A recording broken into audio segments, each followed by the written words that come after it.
আসসালামু আলাইকুম, সবাই কেমন আছেন ভাই? বর্তমানে এখন হুজুররা হচ্ছে সবচেয়ে বড় ফিতনাবাজ। হুজুররা এখন সমাজে ফিতনা ছড়াচ্ছে। এ কথা অনেক শুনতে খারাপ শোনালেও এই কথাগুলো বাস্তব। বর্তমানে কিছু হুজুররা এরা ইসলামকে প্রশ্নবিদ্ধ করতেছে। কিছু হুজুরদের কারণে ইসলাম হেয় হচ্ছে, ইসলাম প্রশ্নবিদ্ধ হচ্ছে। হ্যাঁ, ইসলামের প্রতি মানুষের একটা ভুল ধারণা হচ্ছে।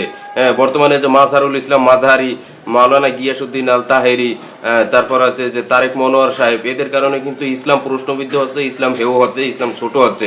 হ্যাঁ, আমরা মুসলমানরা করি কি যে খালি নাস্তিকদের কথাই আমরা সিরিয়াস হয়ে যাই। নাস্তিকদেরকে যেমন আশাত নূরকে পাইলে অমকে শেষ কইরা ফালাইবে, ই করবে, তমক করবে, তার প্রতিবাদ করবে।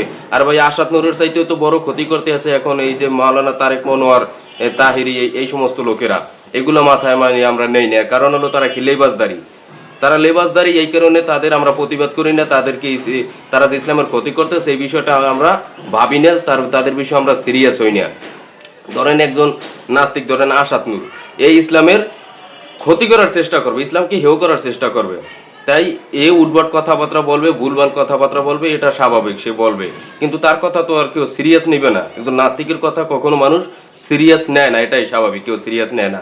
হ্যাঁ, তার কথা দ্বারা, একজন নাস্তিকের কথা দ্বারা ইসলামের কোনো ক্ষতিও হয় না, কিন্তু ইসলামের বড় ক্ষতি হয় আপনার যে মাওলানা বা হুজুরদের কথায়। এখন বর্তমানে যে মাওলানা তারেক মনোয়ার সাহেব যে ওয়াজ মাহফিলে যে পাগলামিগুলো যে করে, যে উদ্ভট কথাবার্তাগুলো বলে, এতে কিন্তু ইসলাম প্রশ্নবিদ্ধ হচ্ছে, ইসলামের মান ক্ষুণ্ণ হচ্ছে। সে কিরকম, ধরেন একজন বেধর্মী লোক, ধরেন একজন হিন্দু লোক, হ্যাঁ, সেও এরকম ভাবতে পারে কিরে একজন মাওলানা হইয়া সে ওয়াজ মাহফিলে এরকম পাগলামি মার্কা কথা, এরকম উদ্ভট কথাবার্তা, এরকম মিথ্যা কথা প্রকাশ্যে বলে। তাই সেই কথাগুলো আবার তার শ্রোতা যারা আছে, যে দর্শক যারা আছে, তারা আবার তারা শুনে কোনো প্রতিবাদ করে না, তারা আরো বাহবা দেয়। তারা আবার ঠিক ঠিক এরকম আওয়াজও করে। তাহলে কি ইসলাম কি আসলে এরকমই নেই? এরকম প্রকাশ্যে মিথ্যা কথা বলা ইসলাম কি এরকমই নেই?